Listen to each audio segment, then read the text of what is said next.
Bonjour à toutes et à tous. Bienvenue dans notre émission matinale depuis le studio B de Corbeau News Centrafrique. Aujourd'hui, nous allons parler de voyage, de santé et d'un certain privilège. Je suis avec notre excellente journaliste Clarisse Betty, qui a des informations croustillantes pour nous ce matin. Bonjour Clarisse. Bonjour Félix, ravi d'être avec toi pour démêler cette histoire qui en dit long sur certaines priorités. C'est en effet une nouvelle qui attire notre attention. La mère de l'empereur Faustin, Archange Touadéra, a quitté Bangui pour Saint-Pétersbourg en Russie. Elle aurait des soucis de santé requérant une attention médicale particulière et c'est donc dans la seconde ville de la Fédération de Russie qu'elle va suivre ses soins. Ah, la santé avant tout, c'est ce qu'on dit, n'est-ce pas Clarisse? Mais dis-moi, on parle d'une mobilisation familiale. Qu'est-ce que cela signifie concrètement? On a envoyé tout le village pour l'accompagner? C'est plus sélectif, Félix. Pour ce déplacement d'importance, la mère de notre dictateur n'est pas partie seule. Elle est accompagnée des deux épouses de l'empereur Faustin, Archange Touadéra. La présence de ces deux premières dames, auprès de leur belle-mère, souligne un véritable appui familial et une cohésion autour du bien-être de la doyenne de la famille impériale. Deux épouses, c'est ce qu'on appelle un comité de soutien bien étoffé, et on parle de Saint-Pétersbourg comme d'un point d'attache médical et privé. Explique-nous cela, Clarisse.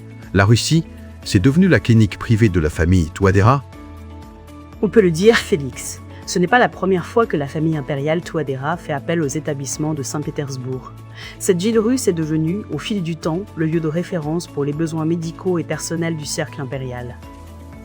Le fils de l'empereur, Évariste Touadéra, et même l'empereur Faustin Archange Touadéra lui-même y ont séjourné récemment pour y suivre des soins.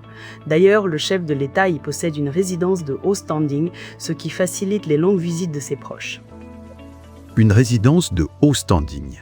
Pendant que le peuple centrafricain peine à trouver un lit d'hôpital décent ici, la famille de l'empereur se soigne en Russie dans leur résidence secondaire. C'est une étrange conception de la proximité et de la solidarité nationale, n'est-ce pas? Et cette prise en charge, elle est juste familiale ou on parle aussi de diplomatie? C'est une prise en charge qui brouille les frontières, Félix.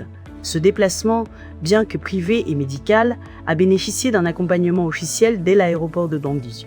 L'empereur Faustin Archange Touadéra était là pour saluer les siennes. Le chef de la section consulaire de l'ambassade de Russie en Raqqa a également pris part à la cérémonie de départ. Ah, l'ambassade de Russie. On sent bien l'odeur des relations renforcées. Absolument. La chancellerie russe a d'ailleurs communiqué sur cet événement sur ses réseaux, affirmant à nouveau la proximité entre les deux pays. Une proximité qui, à l'évidence, s'étend désormais à l'appui logistique et consulaire de la famille impériale dans leurs moments personnels. La proximité s'étend aux épreuves personnelles de la famille impériale, tandis que les épreuves quotidiennes du peuple sont, elles, bien souvent ignorées.